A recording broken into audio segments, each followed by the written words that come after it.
Governor of Kogi State, Fayemi, has tested positive for coronavirus. Hi, welcome to What's Happening. These are the top 10 stories now. At number 10, on Tuesday, the Nigeria Center for Disease Control said 5 new COVID-19 testing laboratories have been set up in the country.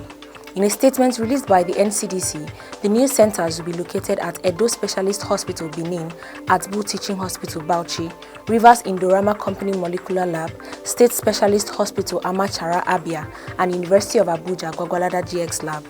The new development brings the total number of laboratories in the NCDC Molecular Laboratory Network to 58.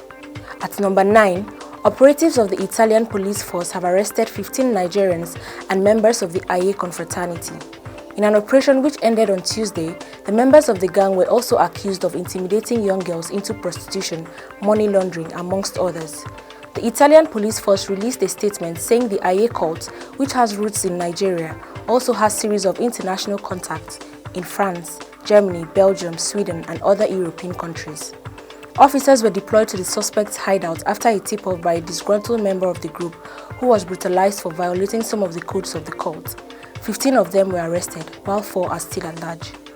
At number 8, the Senate President Ahmed Lawan has asked President Muhammadu Buhari to submit the 2021 national budget before the end of September this year.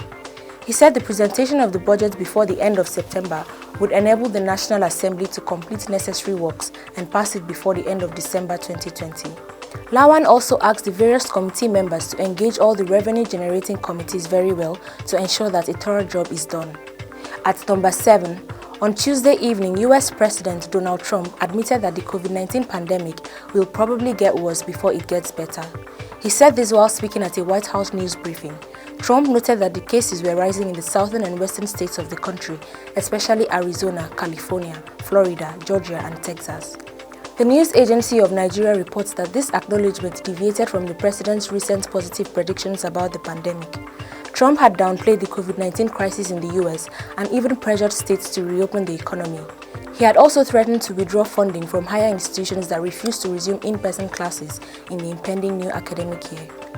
At number 6, a bill seeking to extend the federal government's free and compulsory education program from Junior Secondary School 3 to Senior Secondary School 3 has passed first reading at the Senate.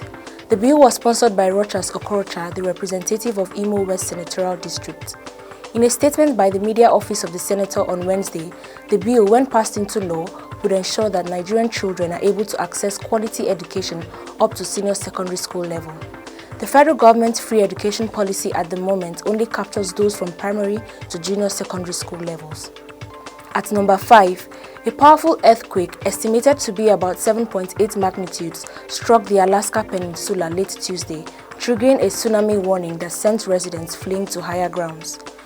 According to the U.S. Geological Survey, the quake struck at about 10:12 p.m. local time and was centered in waters 65 miles south-southeast of Perryville, Alaska, at a depth of 17 miles.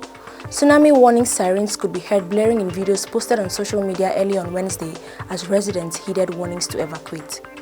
At number 4, 4 Chinese workers of a construction company in Cross River State were kidnapped at gunpoint on Wednesday, July 22nd. The abduction has been confirmed by the police in the state. The state's police public relations officer Irene Ubu said they have deployed men of the anti-kidnapping and cultism squad as well as mobile policemen to urban community in Akampa local government area of the state in search of the kidnappers. The Chinese nationals were kidnapped at the premises of Dynatrite Construction Company in Ogba, Akampa local government area when the armed gunmen stormed the company. The company's security guard was shot dead. At number 3, as the diplomatic tension between the United States of America and China heightens, the U.S. has ordered China to close its consulate in Houston. This was disclosed to reporters on Wednesday by the State Department spokeswoman Morgan Otagus. The announcement infuriated Beijing, which has vowed to retaliate. According to local media, before the announcement by the U.S., firefighters and the police were called to the consulate building in Texas on Tuesday evening on reports that documents were being burned in the courtyard. China has urged the U.S. to immediately withdraw its wrong decision, else China would take a necessary response. At number 2, the Federal Airports Authority of Nigeria has accused the head of the Department of State Services at the Nnamdi Azikiwe International Airport, Safiyanu Abba, of breaching security protocol at the airport and slapping one of its officials.